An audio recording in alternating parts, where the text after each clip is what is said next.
Welcome to the BAM Pod. Tackle Warehouse has been the premier online tackle shop since 2003, with a huge selection of not only the latest and greatest from the biggest brands, but the hard-to-find regional specialties as well. Tackle Warehouse. Click, save, fish. Big things are happening in Boardman, Oregon. At the heart of it all, the Boardman Chamber of Commerce and Boardman Community Development Association, working together to create opportunities, support local businesses, and build a thriving community. From new business growth to family-friendly events, workforce development, and expanding local resources, Boardman is making it happen. Looking to live, work, or invest in a growing community? Boardman is ready for you.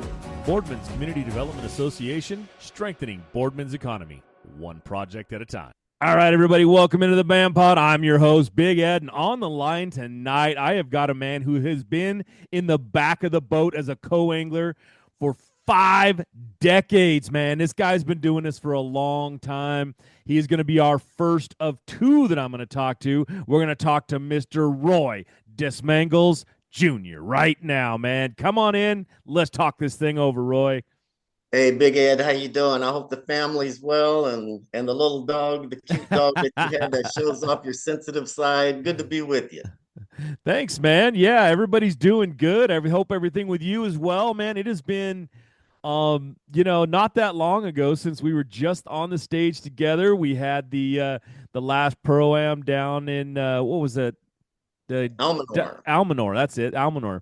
I know I got so many going on. I always get them mixed up. Clear Lake Delta. I got another one coming up soon. But, it was a good tournament up there, but it was one of the toughest tournaments for co-anglers that I think I've ever seen.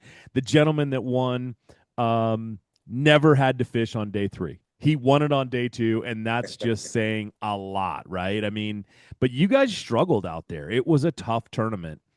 Toughest tournament I've ever been in. Well, I really want to talk to you a little bit about the positivity of being a co-angler. You're out there, and we talked about this a little bit, the Pro-Am thing and why, and we'll talk about that in a minute. But being a co-angler out there on the water, it is not an easy thing. There's this new thing called forward-facing sonar that makes it a little difficult. But I want to talk to you, a man who's been doing this for a while. What is it really? How has this whole game changed? Why are you still in the back? Why do you seem to still love it? And, how would you bring guys in and say, no, start right here, learn right here, and this is a great place to be? Well, I'm an outdoorsman, true and true. I don't hunt like I used to, but I grew up hunting and fishing.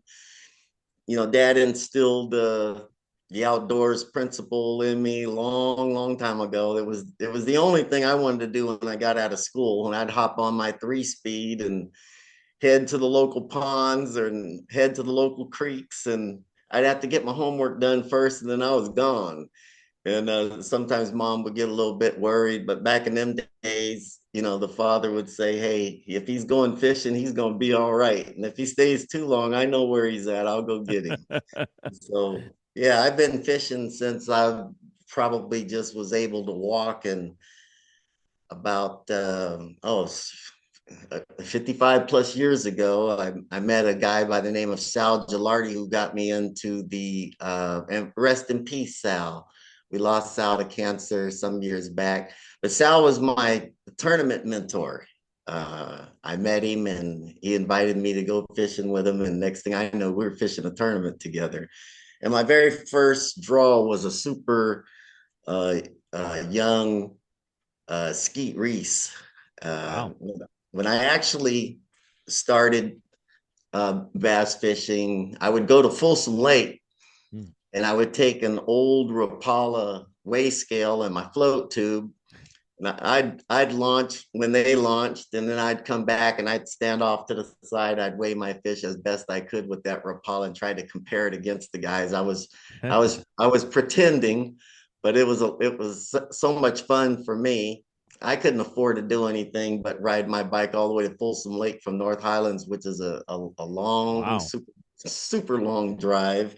And but I was happy to get there. I'd leave super early in the morning when it was dark. So I got this in my blood. I can't get it out. I'm gonna be a little bit about, a little bit like the late great, D. Thomas. I'm probably gonna be in the back of the boat with my oxygen. Yeah, I'm in it to win it. I'm here to stay. I'm not going anywhere, and I love fishing. From the back. That's my thing. Roy, it's funny you say that. I know a lot of guys that still got pretty much whooped on by D when he had that oxygen tank in there. So don't think that's a bad thing to say. Oh man, he's a hero of mine. He's right up there with Dr. J and Willie Mays. I always mention D. Thomas. He's something else. you know, when I hear the passion you have for this sport, I've been there. We've been, I've seen you out there. I've fished against you for many years. All the way in the future pro stuff, all over the place. We've kind of been out there on the water together, and I think it's amazing to watch what you do out of the back of the boat because you do it so well. I mean, and I want to talk to you a little bit about what is are there any secret baits and things like that that you've decided that, what, I just do well when I do this, or how I fish, or are you just one of those guys that reads the water, looks at the angler that's in front of you, watches how they fish? What is it that you do so different that makes it, such a you're so consistently good? None of my old baits work any good anymore. So that one goes out the window. You got to kind of stay up with new techniques. For example, I mean, as long as I've done this, probably maybe if I was to maybe evaluate myself, you have to stay humble. Because when I was at Almanor, what we were talking about a little earlier, Right. with the BAM championship, I had to drive home with my tail tucked between my legs. So you have good thoughts and powerful thinking when you go in, but you get humbled in this sport, and you have to take the losses with humility and try to come out, in a learned manner.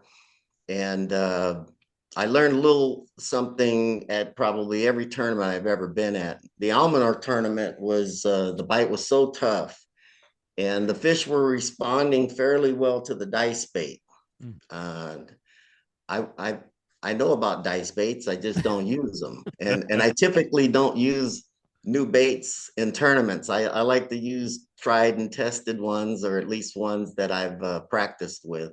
Mm. And that tournament was an exception. A new bait was probably making the most noise in that tournament. I happen to know that at least half the guys in the top 10, were throwing that dice bait up there at Almanor, and it was actually working. So you got to stay up with new baits and keep yourself open, and be okay with that. I still have some hula poppers, in original wrapping. Some I got jitterbugs, I got cream worms that I've had around since the late '60s, early '70s. Wow.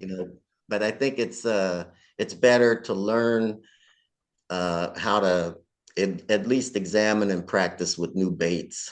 So you can't get stuck in this sport, or it'll affect you. This is true. I mean, I think a lot of guys kind of ran into that, and it's that tournament up there when you just talk about that championship, seeing that young kid win that whole thing, that was awesome to see. But watching so many really, really good anglers that you have the championship, and every co-angler out there is a good co-angler. They qualified to be there. They are not. This is not like, oh yeah, they just paid, they got in, and they came in, and they're out there fishing. No, no, no. These guys qualified just like the pros did. So they're up there, and it was just amazing to watch. It was to watch the co-angler win that thing. And the only reason I'm not saying his name right now is because I keep forgetting it. I hate to do that, but it's like I hear so many names and talk to so many people every day, and right now I have like, was it Cogburn? Was it Brian Cogburn? I believe that was it, right? So When anyways, I left okay. when I left Almanor, I never looked back. Yeah, Uh, I believe that was it. And Brian, I really hate it if I messed that up. It's right, but I believe that's right. And he won that thing on day two. It was amazing to see. He Oh, he's sat a he's bad man for winning that tournament. I he mean, sat in that chair. He sat in that hot seat, and I have never. He did something that I've never done before. I have never not knocked somebody out of that hot seat. He sat yes, down in it and never moved again, and that's won the right. whole thing. So that was most impressive.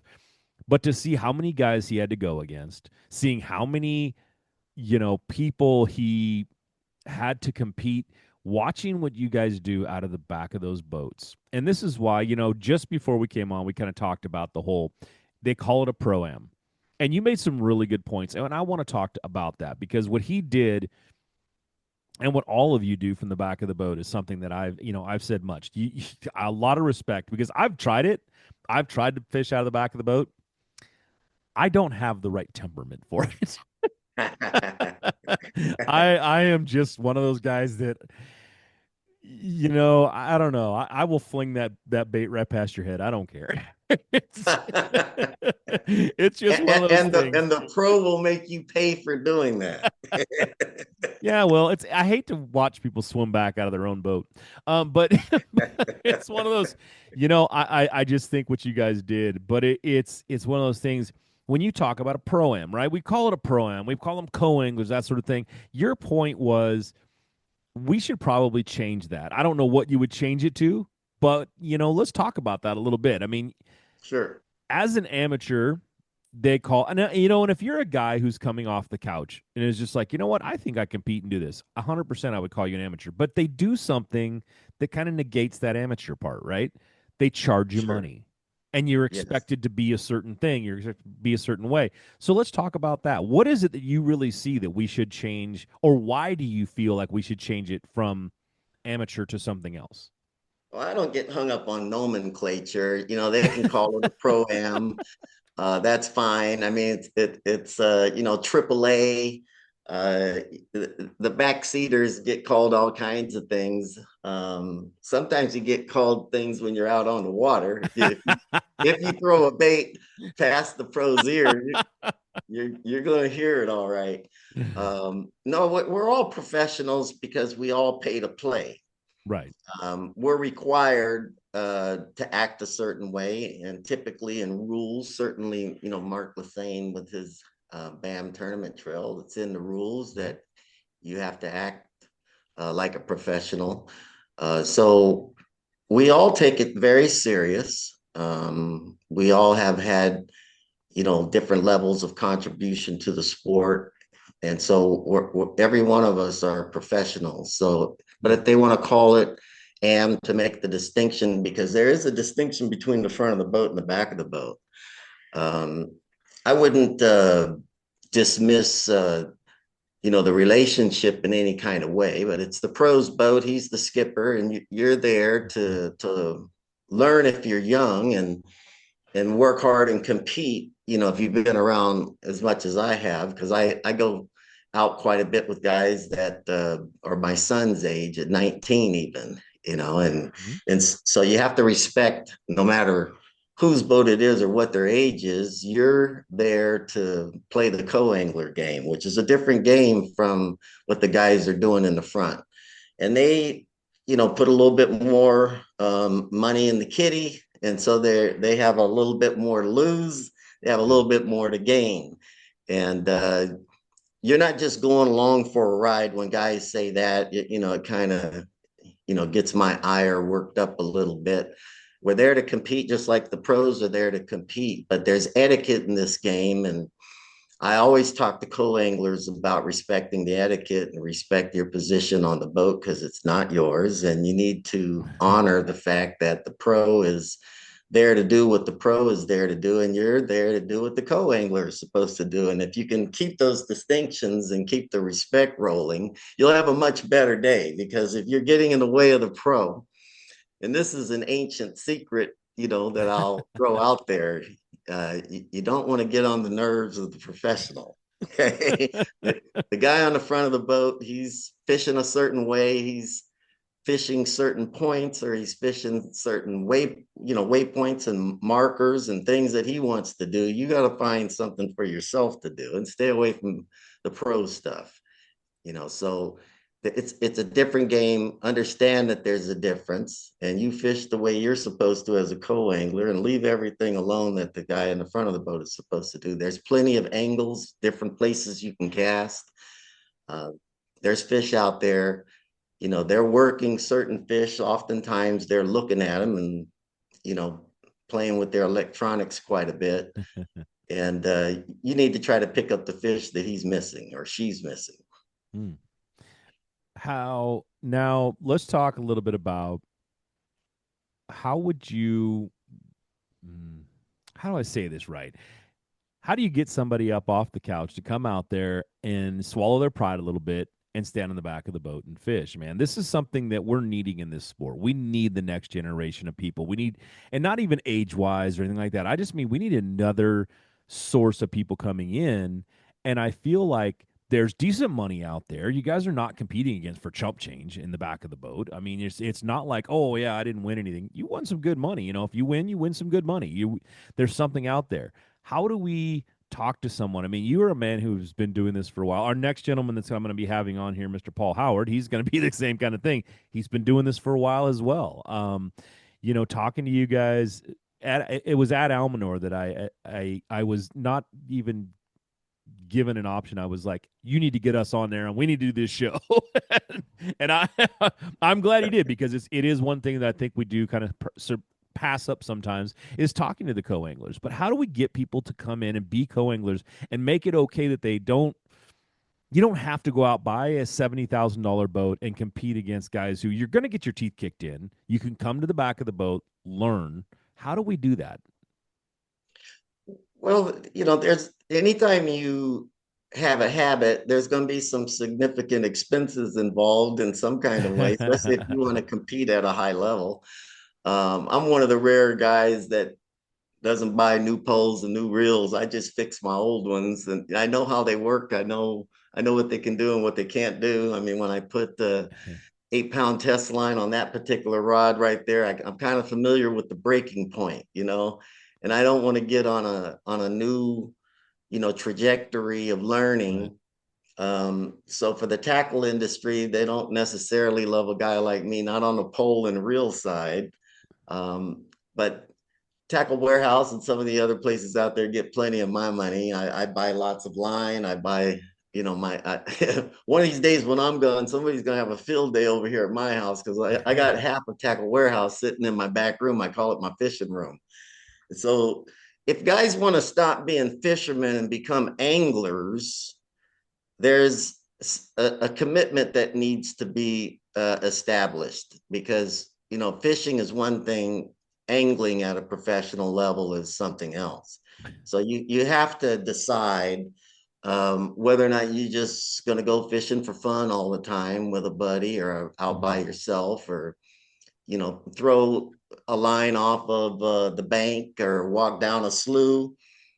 This gives you an opportunity to go out with guys in those $70,000, $80,000, $140,000 boats, and have a fishing experience that maybe you've never ever had before. I fished with many of the greatest fishermen on earth from the back, so I value the relationships that I've had fishing with these great anglers over the years.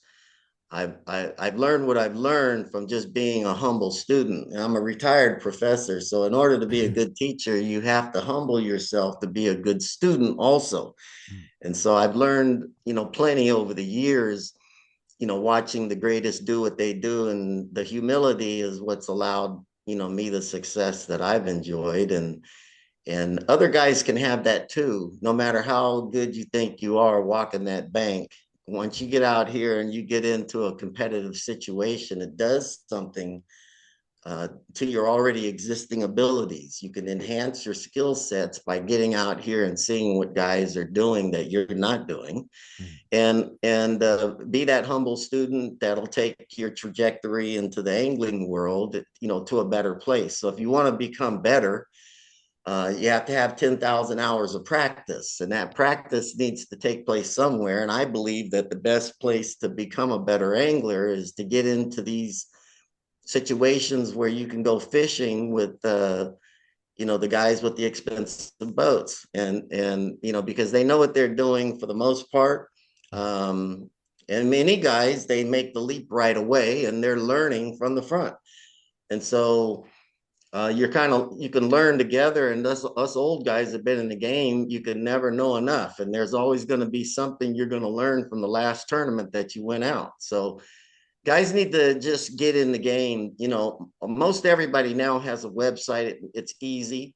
Tournament directors are fairly easy to get in contact with. They'd love your business. So, you can reach out to them and they'll probably want to call you back. It's almost like a membership-based business, the best kind of business on earth.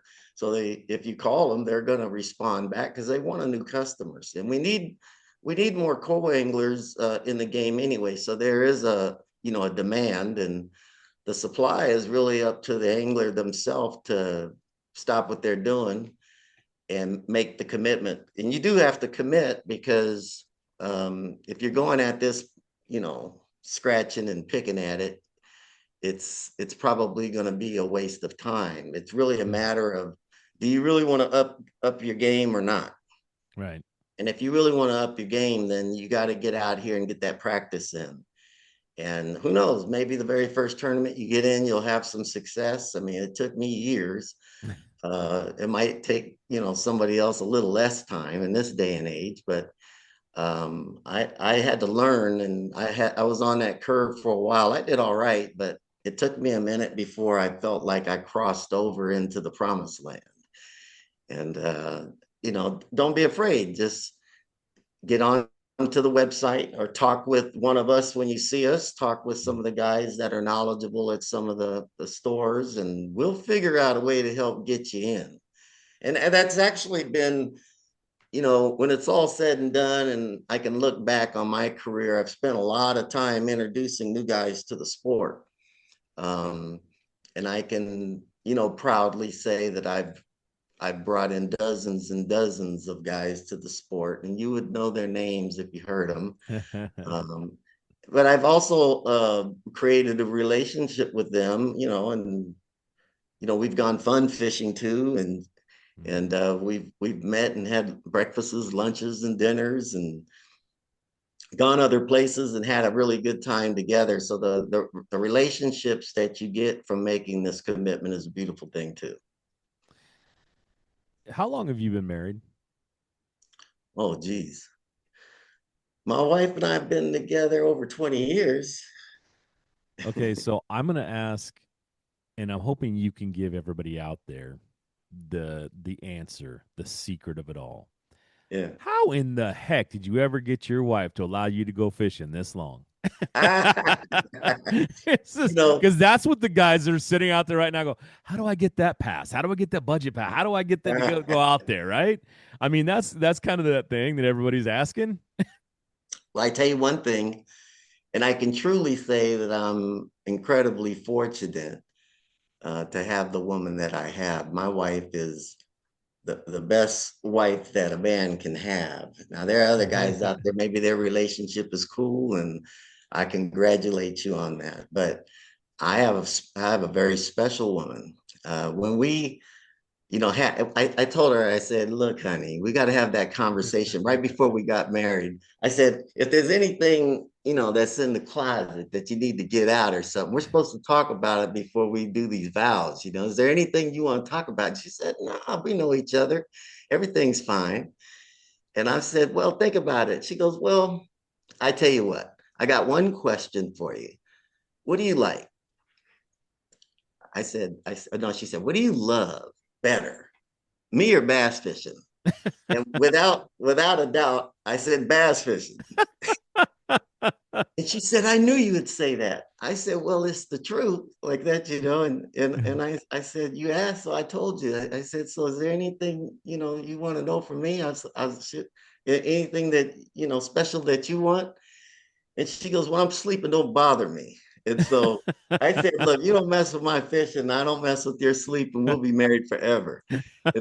And we just laughed and laughed, and we still laugh about that conversation. That was our conversation right there. So we kind of made a joke of the understanding. She already knew what she was going to hear. Bass fishing is my medicine. It's how I get myself centered. My vibration depends on me going fishing on a regular basis. So when it's time for me to go fishing, I'm going. And it fulfills me in a way that almost nothing else does. My wife understands that and doesn't get in the way of that. And there's things that she likes, I don't get in the way of that either. And so you have to know how to be romantic with your woman, and you have to make sure that you have good understanding.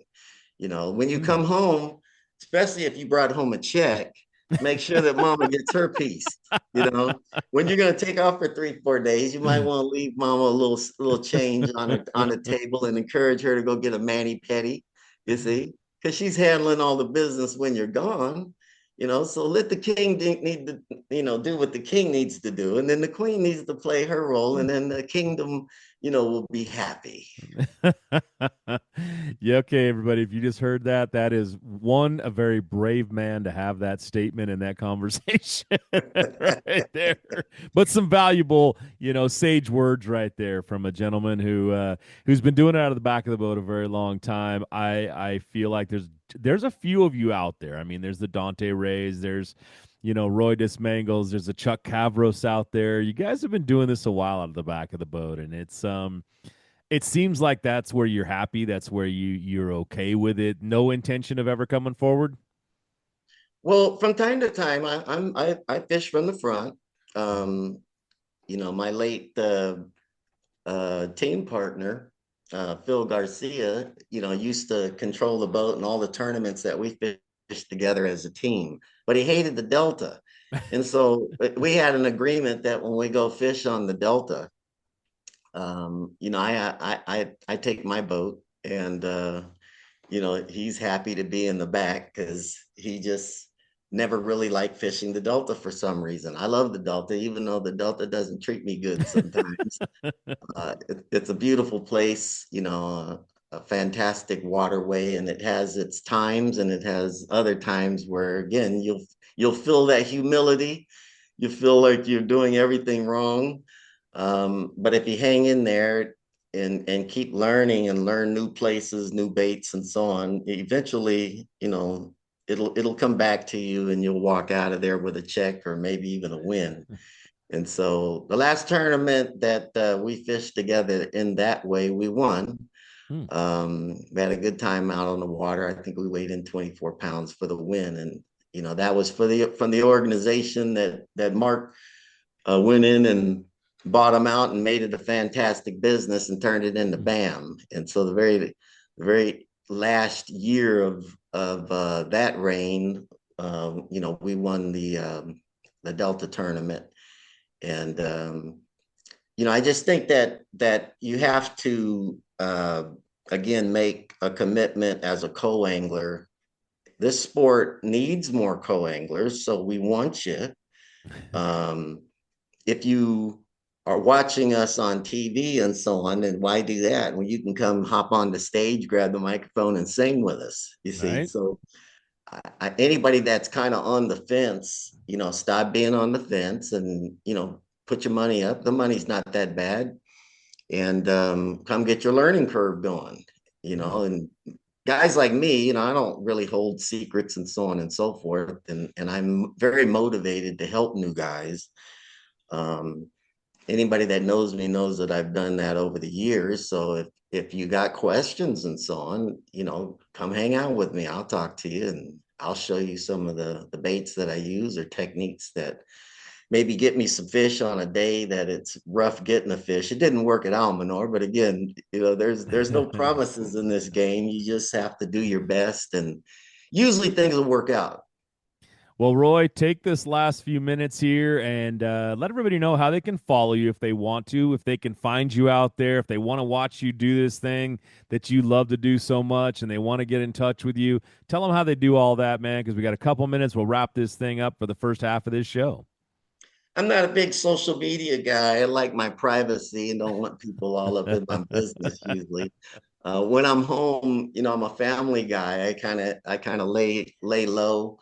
I spent many years in front of lots of folks, teaching as a classroom teacher and college professor. So when it comes to now that I'm retired, I'm not really interested in building any new platforms. I'm just trying to live out my life, keep my family happy and intact, and trying to stay, positive in a world that's got plenty of challenges that make me scratch my head. I'm worried about what little hair I got left falling out, and so when I go fishing, I can get away from all that. And I haven't ever really tried to turn, the sport of angling into a career for myself. Now, the guys that do, I applaud them, I encourage them, I support them. Uh, it can be a wonderful game, again, if you're steadfast on learning and participating at a very, very high level. And part of participation in this sport requires you to keep your stuff together. If you have a job, if you get over committed to fishing, you might lose your job. And so you have to have balance and understand that, it's a sport where, unfortunately, still in this day and age, the players on the field have to pay to play. In most other sports, they get paid to play. And so here we have to put up, some monies to participate in the sport. One of these days, the big corporations, might see our sport as worthy of moving into a new level. Unfortunately, and it's too bad, competitive bass fishing have been kind of stuck in a bubble for many years. There are some improvements that I think have come down the pike. It hasn't changed the industry dramatically, but I still love it because I love outdoors. I love fishing. I love being an angler. So, we just want guys to come in and want to come in and stay in this game as long as I've come in, because some guys come in, they try to do too much. They don't keep their head right. They lose their jobs. Sometimes they lose relationships. And you have to you have to keep everything together, because one of the things that disappoints me the most is hearing stories from guys that have a hard time creating that balance. And I want them to be happy, in life and happy on the water. In order to do that, you might have to have some conversations at home that are very honest, and then make decisions based on that honesty. Because if you want to be out in the great outdoors, it's wonderful. I mean, where else can watch bald eagles and squirrels and ferrets and all that in the wild, at 6 o'clock in the morning with the sun just cresting over the hill, and all that fresh air that's out there most of the time, and they're not spraying us. And it's just too beautiful not to have. We watch, both sunrises and sunsets in this game. Yep. And we're out there, hoping that everybody respects the water and, keep our rivers and streams in as much pristine condition as possible. I think that more bass fishermen in the future should pay attention to the game, watch the politics. We are in California, and sometimes there's not, a lot of support for keeping the ecology together. I'm not a fan at all the spraying that's going on in different places, particularly Clear Lake and the Delta. There's lots of disturbing, manifestations, politically, that are causing tunnels to be built that probably shouldn't be built in some areas. And it actually, some of the pumping stations that you have, particularly in the South Delta, for example, even changes the tides. And so if we have to get more involved, I think, as anglers and as angling organizations, to make sure that this sport sticks around and sticks and stays, so we can all get our pay. And, it's going to require us to do a whole lot more than just getting our fishing equipment together and hitting the water. So I would encourage BAM and some of the other organizations that are out there to become more vocal about the sustainability of the sport itself and the ecology that takes place around us and the politics that's being played. that's a big ask because sometimes they just want to do a nice production and make a little money and influence some friends in the game and then go home. But we're going to have to do a whole lot more if we're going to sustain the sport. Especially out here on the West, man. I'm with you on that one. Roy, I got to cut you off. I'd still love to hear about it, Chatty. And I'll tell you what, go out there, win one of these things, and I'm going to have you back on the show for sure. Just a little carrot there. Right on. But Appreciate hey, that. but you know what? Loved hearing from you, man. Loved doing this. And our next guest, that we're going to have on in just a few minutes here, Mr. Paul Howard, he's going to have a lot to say too. I've known both of you a very long time, so I'm sure this will be another good interview. Thank you for coming on and doing this, Roy. We really do appreciate it, and we will talk to you very soon. Thank you, Ed. I appreciate the time. Thanks for having me, and I'm sure you'll have a good time with the guy I call P. Howard. All right, everybody. Thanks for tuning in. I hope you enjoyed this part of it. Stick around because in the next half hour, we'll be talking to Mr. Paul Howard. Hey folks, Randall and I want to talk to you real quick about choosing the right electronics mount for your bass boat. Mark and I have been partnered with Bass Boat Technologies from the very beginning, and we know the quality and effort that Van Foster has put into this company. Custom, that's the one thing that I think about whenever I think of Bass Boat Technologies. Van Foster has spent years, not hours, years perfecting these mounts. He works with just about every bass boat company out there, most models for every bass boat company out there. He has spent the time working on these bass boats. So what you get is a custom fitted mount, not some mass produced universal mount for every bass boat out there. Van makes them custom fit for your bass boat. Bass Boat Technologies also makes a lot of other custom parts. Seat pedestal plugs, tool holders, steering wheel spacers, and battery trays are all made with the same attention to detail that Bass Boat Technologies is known for. Bass Boat Technologies is a vital part of our livelihood, and it's very important to your overall boating experience also. Absolutely, and that's why we choose Bass Boat Technologies. Check them out at bassboattech.com. You'll be glad you did.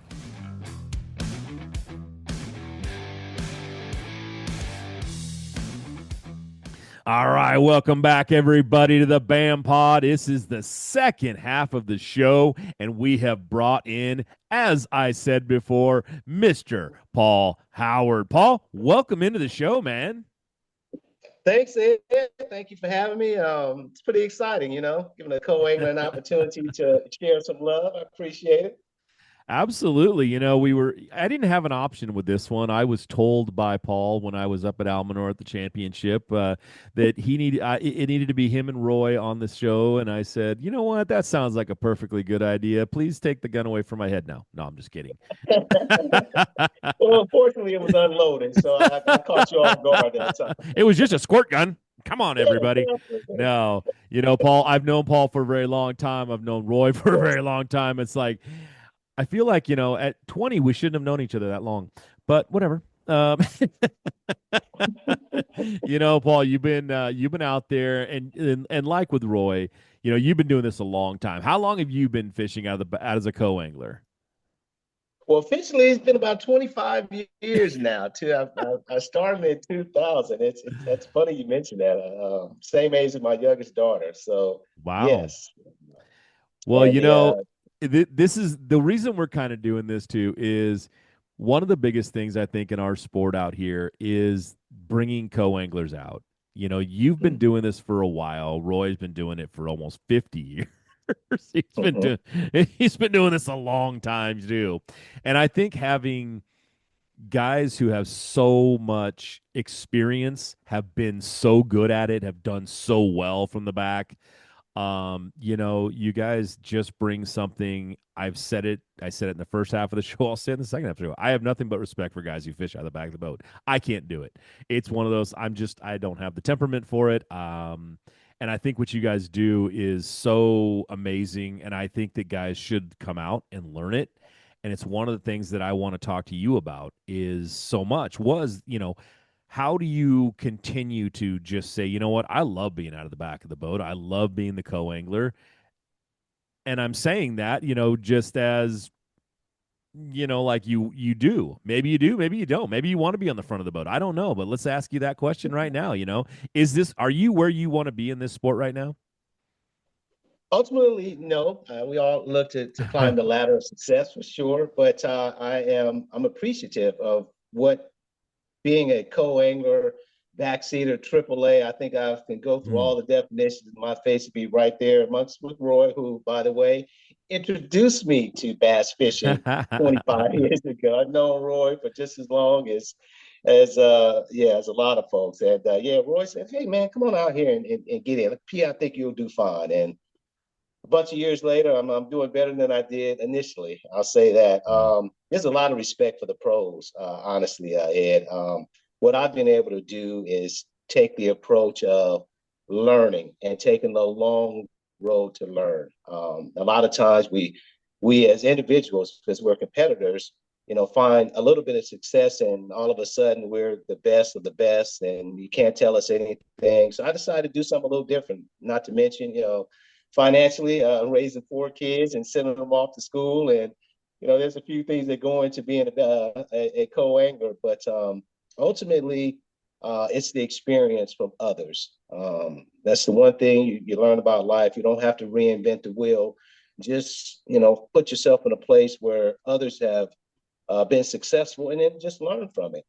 So I'd say 20 of those 25 years has definitely been a true learning experience. I'd say recently I've been able to hone in a lot of those techniques and find a path to championship stage, as we saw in Lake Almond, although that wasn't the best representation of of fishing for a lot of us, but it still meant something. I was able to make it there, and that's part of being a competitor. Yeah, I said that to Roy too, is, fishing that championship, I think people kind of gloss over the fact that the co-anglers that were there, they had to qualify to get there too.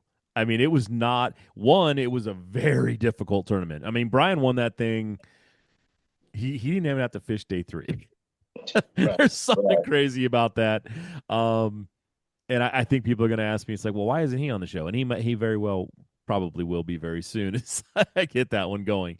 But I mean, what you guys did to get there was harder than I think a lot of people ever think it can be. But to make it and to get there the way you did, how you did, and go out there under some excruciatingly tough fishing. I mean, guys were just not catching fish. And even when they were, it was a tough one. I mean, Royce actually started off pretty decent. Had a good bag of fish, and he was leading it for a little bit there, and then it was just like it just dropped off. But it was one of those things that the championship was nice. Seeing you guys up there and the way you go about your job out of the back of the boat is, I've said it's a difficult job. I mean, you have to let those pros be their own guys.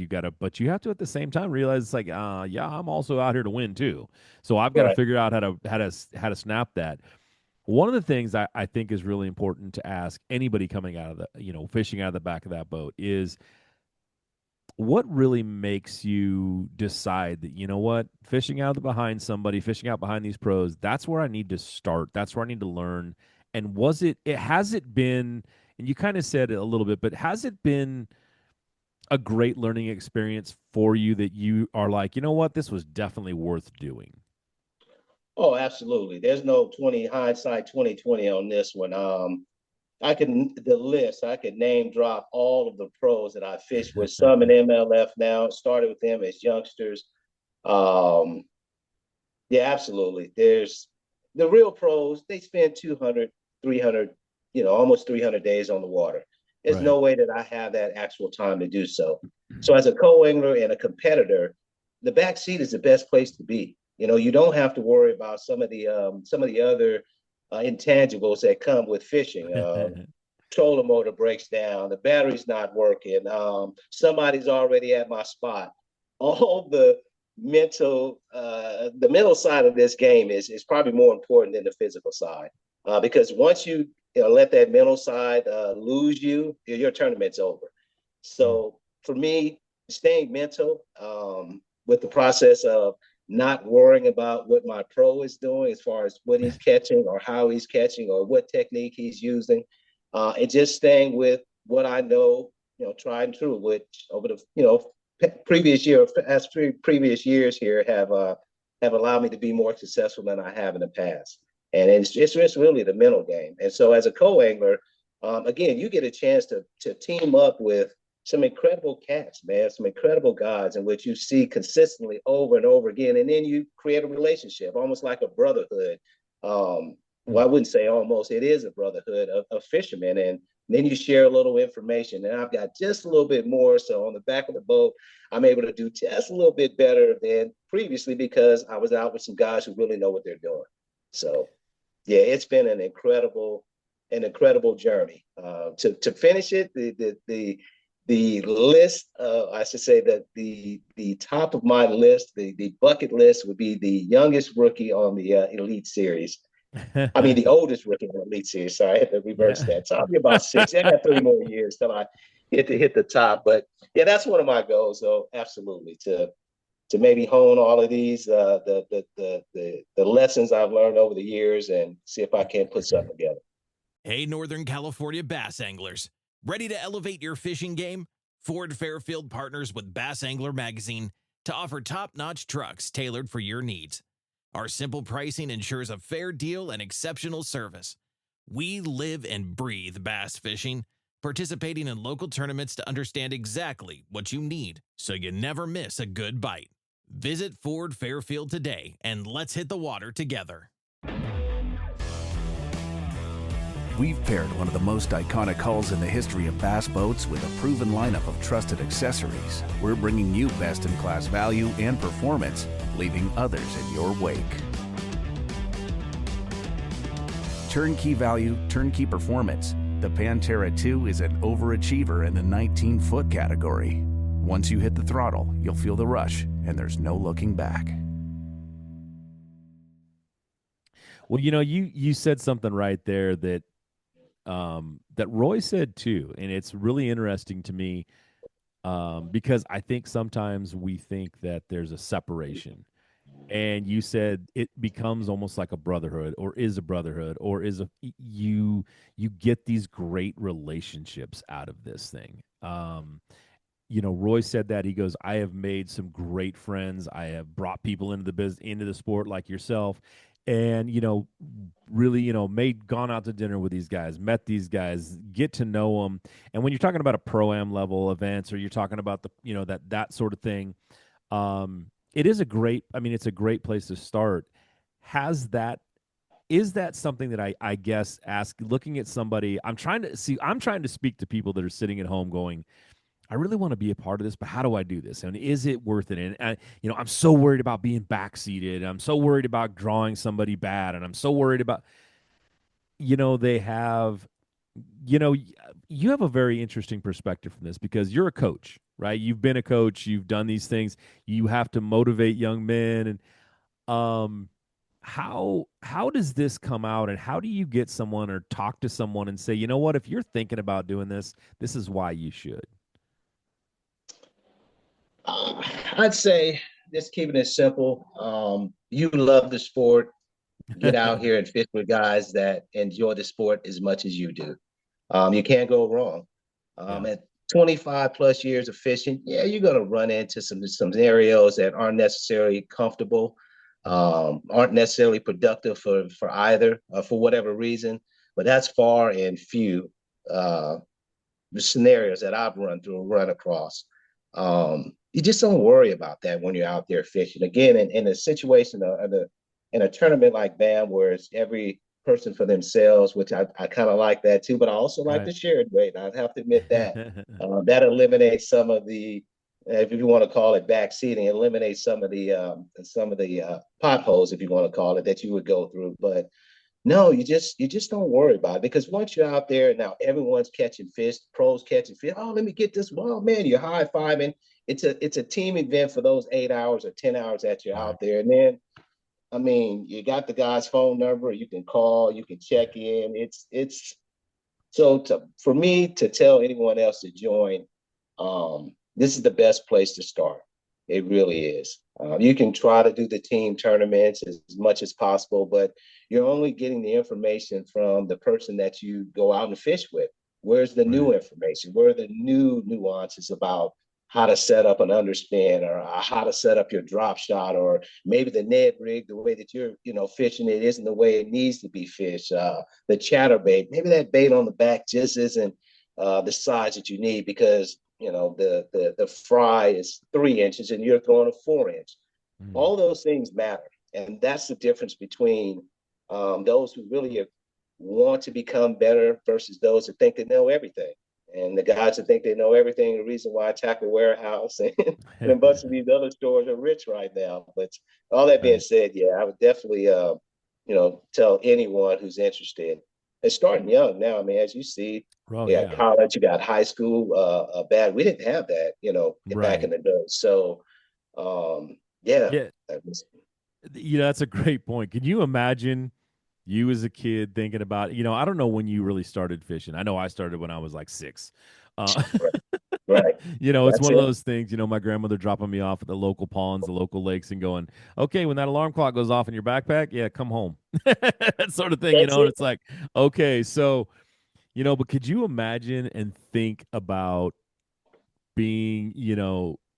Nguyen out there who just walked out with $100,000 college scholarship, man.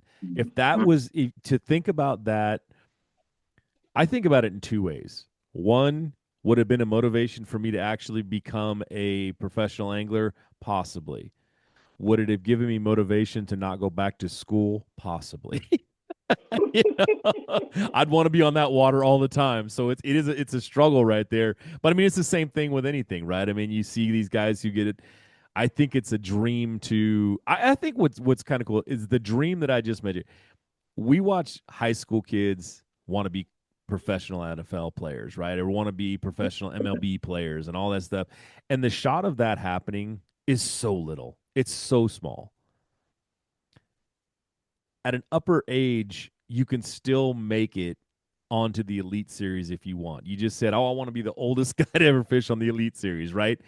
To think about that, when you're trying to go in one of those sports, you're definitely not thinking about, "Oh, I want to make it as long as Tom Brady did," or "I want to start when Tom Brady got out," right? That's not a thing. You're thinking, "I got to make this. I got a small, little bitty, tiny window." But with bass fishing, you really don't, right? I mean, you can come into this sport when you're in your 40s, your 50s, and decide that, you know what, I want to go do this. I'm not saying it's going to be the most successful thing in the world to start then, but I am saying the opportunity is still there to go out and fish on a very high level on some. I mean, you can go fish a Pro-Am. It doesn't matter. BAM doesn't care. Mark Lassane doesn't care how old you are when you come to fish his events, right? You throw up the money, you go out there, you go fish, you're fishing as a pro. It's a little weird. It's not, it's not like you're paying to play. We're not in a sport yet. Roy kind of mentioned that before. We're not in a sport yet where you're paid to play. You're paying to play. So it's a little different that way, but it's what we consider pro when you're fishing at those levels. If when you sign your taxes and it says bass fisherman, then you're a professional bass fisherman, right? To get there is a little tough one out there. But, watching the way that you have gone about it, is there one thing, or not, I shouldn't say one thing, one person that really has made a big difference in your fishing? Like, was there one angler out there that you drew and just went, man, I learned so much. This guy has been a major influence in my career now. Whew, it's hard to pinpoint that, Ed, just because I fish with everyone. I remember watching Mark Daniels fishing from Bank when he first started. He was 15, 16 years old. Justin Lucas, his grandparents would bring him out to the Delta. Got to throw Wayne Brazil out there. He was the guy that, from a mental standpoint, well, we would go at it. But it was fun. It was one of those things. At the end of the day, it was all good.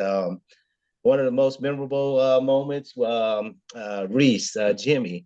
We were in Oroville and pulled up to his spot. He'd already had 10 pounds and said, "Hey, if you guys don't have 10, can you leave the spot?" We left the spot, and then he gives a big shout out to us at the end. Moving forward to guys like, Ish, man, Nick Wood, got to throw Nick in there. That was one of the days I was out with him, and boy, I got my tail tagged with him. And I say that in a respectful way because I learned something that day. I learned how to become a better fisherman in all of the situations that I've been in, good, bad, or indifference. I've become a better fisherman the following day than I was the day before. Cannot go without saying Triple G.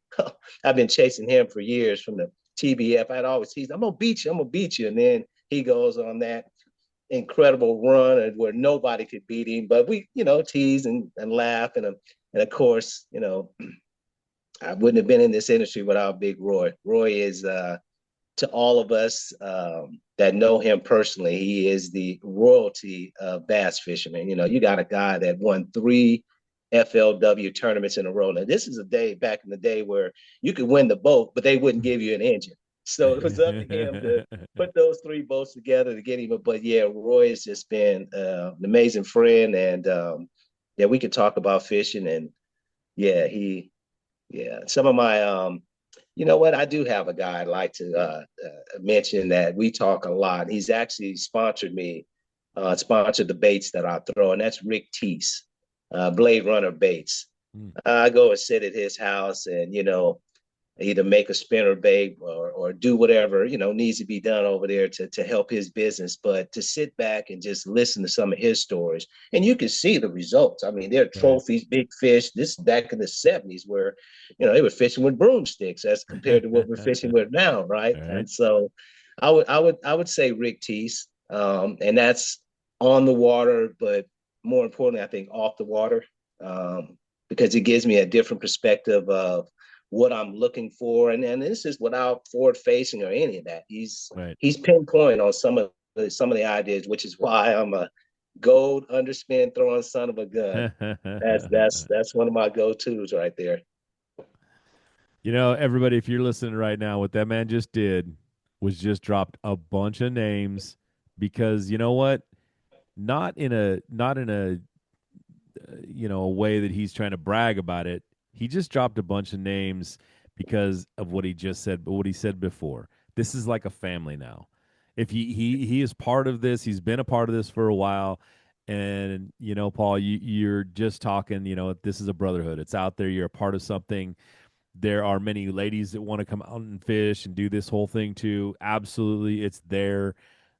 I think that one of the best things that I've ever got out of this sport is the fact that there are a few guys with egos, but for most everybody out there, there's not. They are open, they're honest, and they want to help everybody else out, get better, learn a little bit more. I mean, I've talked to guys, I talk to all kinds of people. I've met so many people over the years, it's ridiculous. But I mean, some guys that, that have just stuck out with, they're open and honest, Ishman Rowe, Mark Pilgrim. I mean, guys who are just always open and honest about what they're doing and how they do it.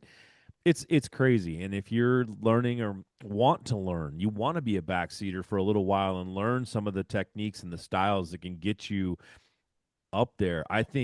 Even talking, like you said, talking to Roy, talking to Paul, listening to these shows, they will get you there forward. Go out and fish with these guys. Paul, is there any one thing that because this time I'll start with this thing. Is there any one bait, any one thing that you've really, you said the gold underspin, is your kind of your deal.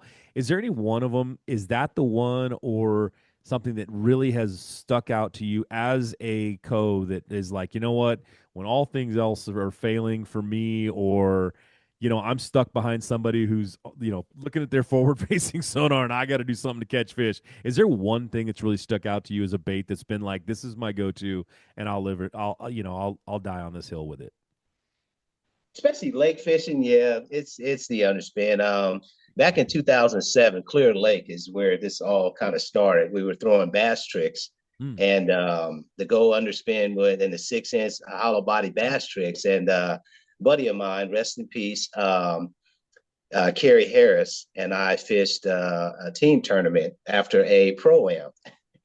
And a couple of guys we were with at that time, Big John Davis, you may know him, but long story long, they said, just keep throwing it, because we threw it, we're not getting bit. He said, just keep throwing it.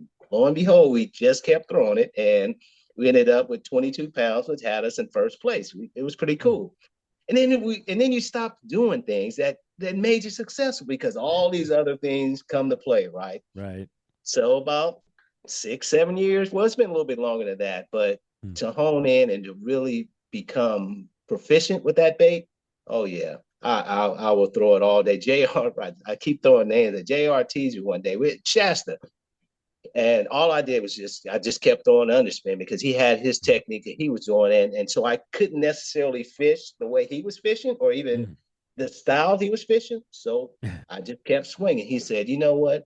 If that was me in the back of the boat, I probably would have went through 6 or 7 rods by now. But you were stuck with that rod the whole time. I said, man, if I had to catch fish, this is what I'm gonna catch fish on. So yeah, goal underspin, 3.3 to 3.8, depending on where I'm at, with a little piece of chartreuse, spotted bass, love it.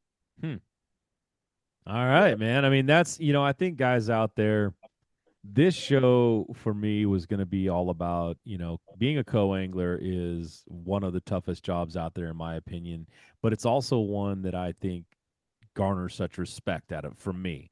And I think a lot of people out there don't understand what that really is. What you guys do back there, how you have to put there is no ego. You can't have an ego and be a backseater. It just doesn't happen. You've got to open your mind. You got to open your eyes. You got to open your ears. You got to be watching. You got to be paying attention.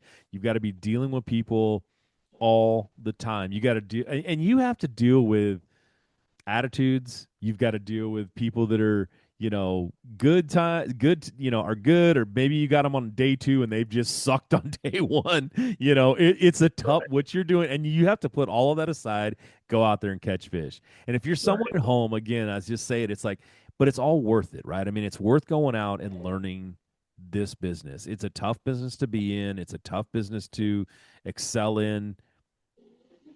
But if it's a passion, Roy was giving us his, growing up, he would get on his bike and ride from North Highlands all the way over to Folsom and fish out there and then weigh his own fish, just so he could see how he compared to the guys when they came in,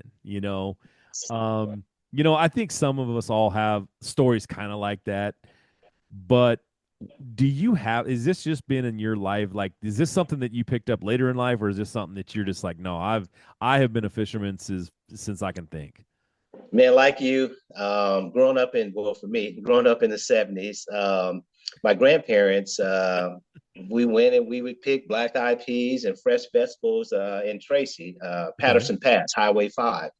And so at the time, we thought, oh, this was just fun. We'd stop and our grandparents would take us fishing right along Beacon Island or what's the one right down the road? Doggone it. And so we'd go out there and we fish for catfish and bluegill. It was just our thing. And we just always grew up doing that. And we've later found out that, yeah, that was food for later on as we got back home and had to shell the peas and put up all the food we just went and picked. But no, that's been a part of our family forever. Nieces, nephews, my granddaughter, I take her out on the Delta. It's a spiritual relation with the water. I always say, I thank the Lord for allowing us to play safely on this playground. And you really mean it, because sometimes you're out there and you're out there mentally focusing on, what is this fish doing? Or am I going to be at this fish? So what does that do? It takes you to a whole nother place within yourself. And you don't often get that in your day-to-day ritual of going to work or taking care of the kids or paying bills. Fishing is just something else. And so to add the competitive side to, something I love to do, it's just an easy, I won't even call it a transition, a seamless, road to where I am now. Yeah, there's been challenges of wanting to jump to the front of the boat or wanting to be more progressive on those sides, but reality says I'm in a great position right now. I'm in a situation where we are actually in a situation we have programs like BAM. You see One Bass is coming out with their little schedule. I mean, we see the schedule, we know what we're doing, but this is what we want to do, especially, as West Coast anglers who don't get the opportunity to participate in as many tournaments as you see, east or down south. So yeah, this This is cool. So I guess to answer your question, this has been in my blood. I'm a Pisces too, so I guess that means something. uh, yeah, it's been there forever. That's and I think that that's just one of those. There are people out there listening to this show right now, and it's like, yeah, I've always wanted to do this. I've always wanted to try it. I've always wanted to see what I could do. I know when I started in this, I went out and I was excited. I was out of work at the time, on an injury, and my buddy came in, drugged me out of the couch and said, "Nope, we're going fishing. Let's go. You're gonna fish these tournament things." I'm like, whatever. I'm a really good fisherman. I know what I'm doing. Don't worry about that. And I grabbed my ugly stick and went out there and got my butt kicked. you know?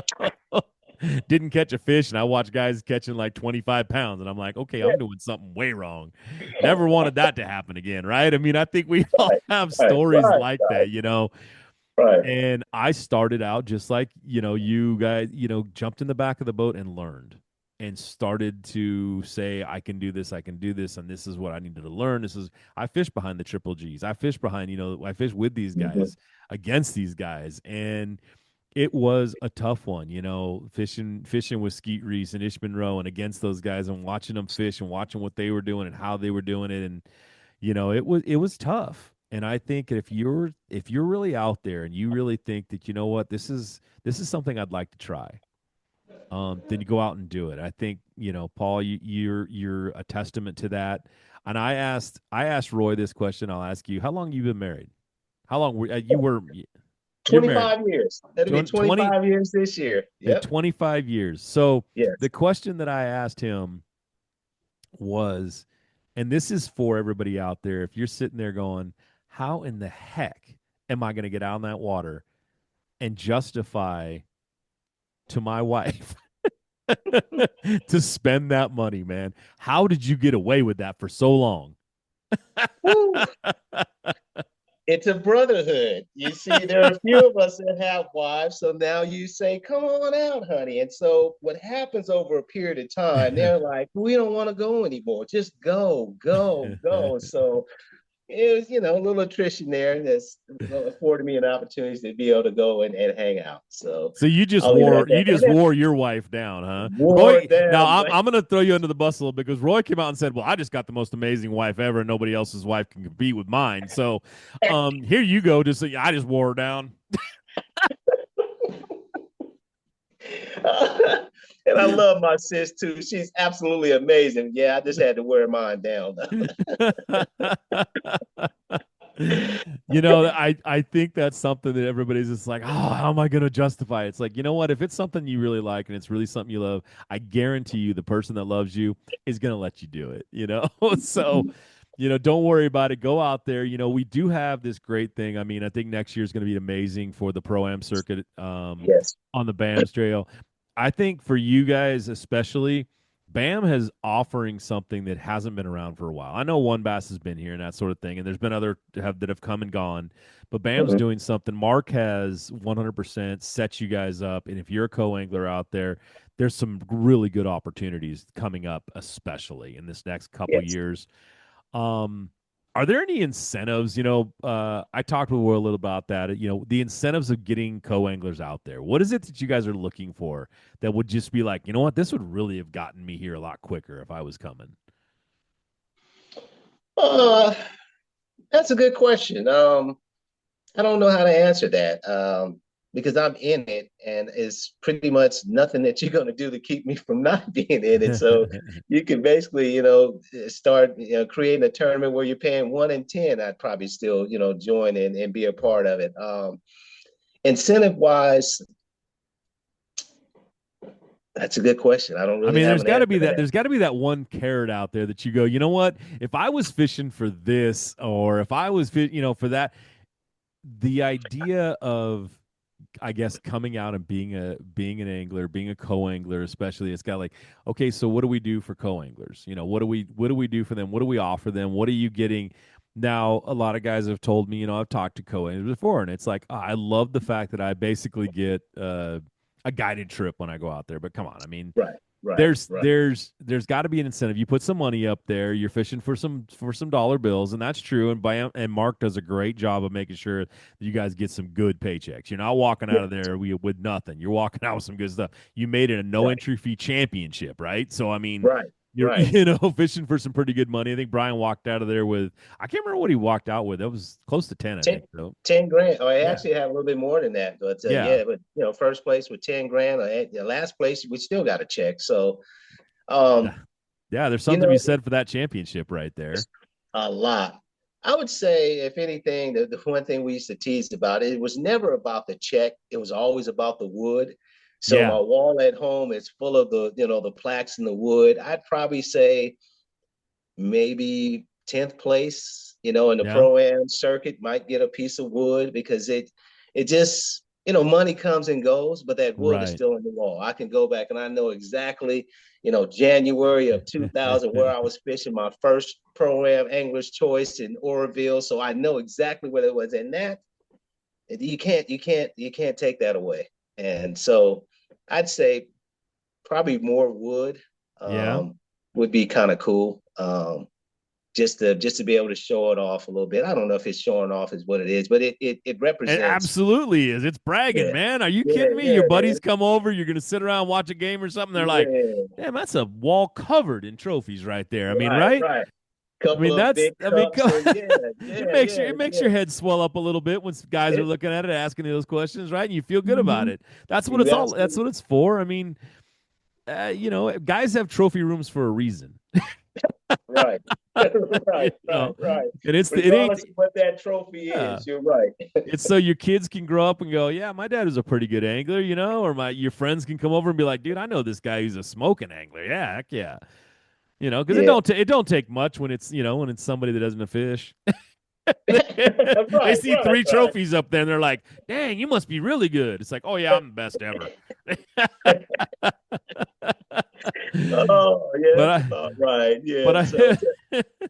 But I think that's it. I mean, I think that's a good deal, and it's something we can put out there for sure. And I look at this, and when we started talking about this whole thing, doing this, and I wanted to make sure that the co-anglers need a good spot, and you and Roy are both really good people to talk to about this thing, because you're really good anglers. Both of you have done great in this sport, and you're looking forward to it. And now you're fishing with BAM, and is this you fished a lot of other circuits? How is BAM doing? I guess that'd be the easiest way to ask that question. And you know what? Fantastic. BAM has taken the best of each of the tournament circuits before and has made the best gumbo that you could possibly think of today.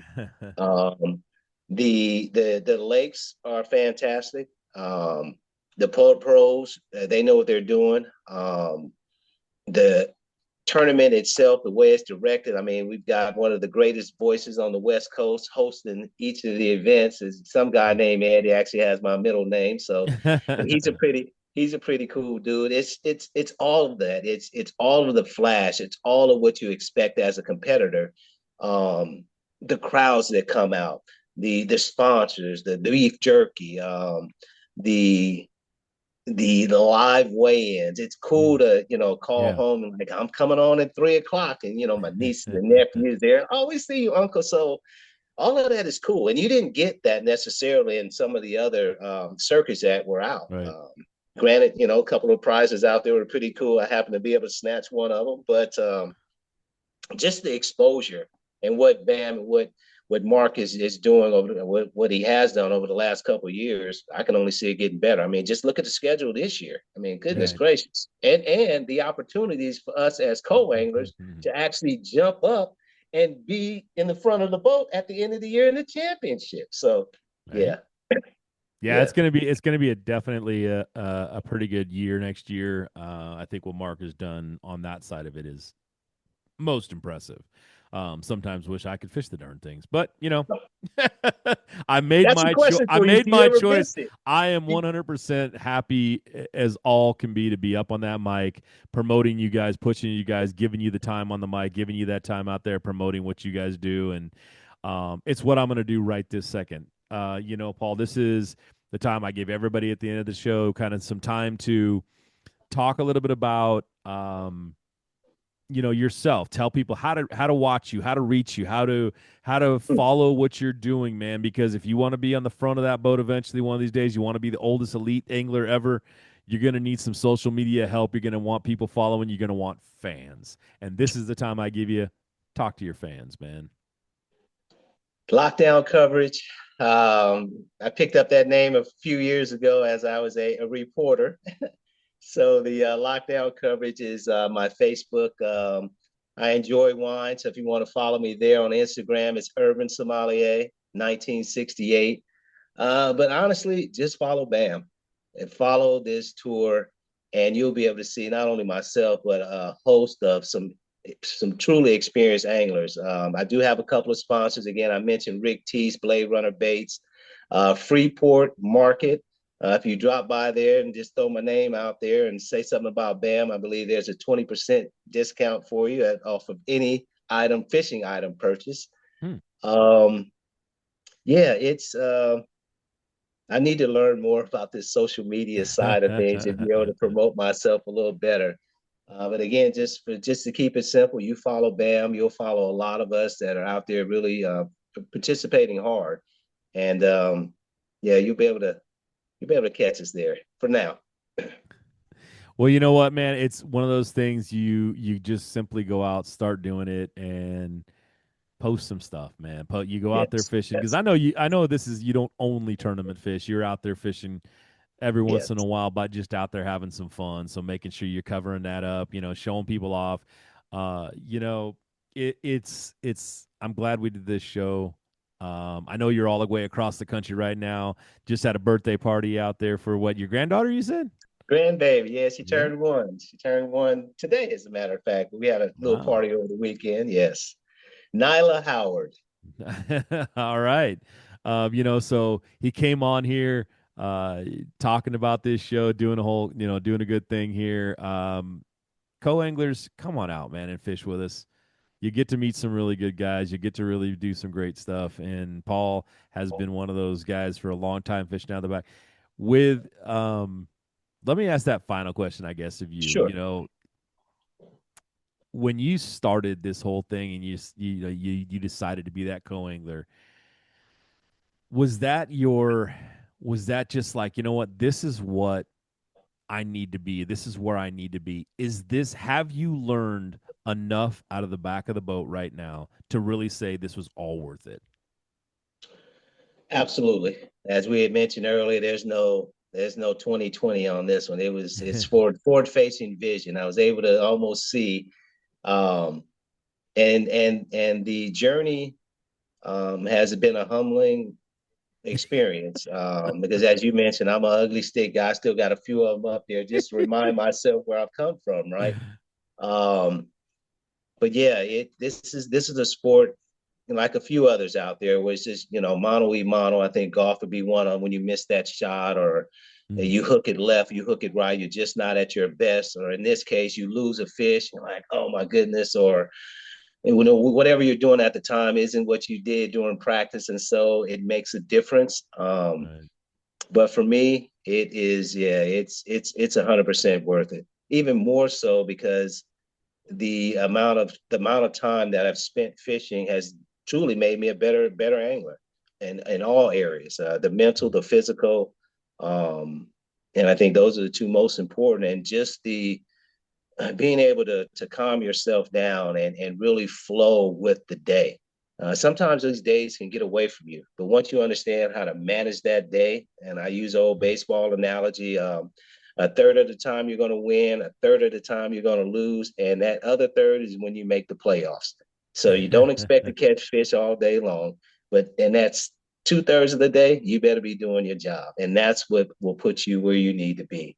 So those are little things that I've learned over the years that have helped me, again, become a better angler. So if I'm speaking to anyone else that's out there who's listening, and I'm sure there's quite a few millions, if we want to go ahead and throw that out there listening to us, just get out there and do it. Don't get discouraged. You're going to get as my boy Nick would say, boy, you got busted in the nuts this day. Yeah, you're going to get some nutcrackers for sure. But just stick with it, because in between those times, you're going to catch fish and you're going to gain some really, really true friendships. And so if you can combine the both of those, I mean, it's a great day. You already, you're gambling on yourself. No different than going to the casino. You're not going to win every hand of blackjack, and you're not going to win every tournament here, but you're going to have a hell of a time doing so. Absolutely, man. Well put. Paul, thank you for coming on and doing this show, man. I really do appreciate it. You guys have been great, both you and Roy. And I hope everybody, if you're out there, follow these guys along, see where they're going in their careers. Come on out and put them in their place a couple times. Come out and fish against them. That's right. That's right. Thank you, Ed, for and allowing me this opportunity to jump in. Mark, man, right on, Mark. I got a bottle for you. He knows. All right. right. This is awesome, man. All right, Paul. Thank you very much. We will be cashing in on that soon. All right, man. Have a great night and enjoy that new 1-year-old out there and having a good time, man. We'll talk to you. We'll talk to you the next event. We'll see you soon.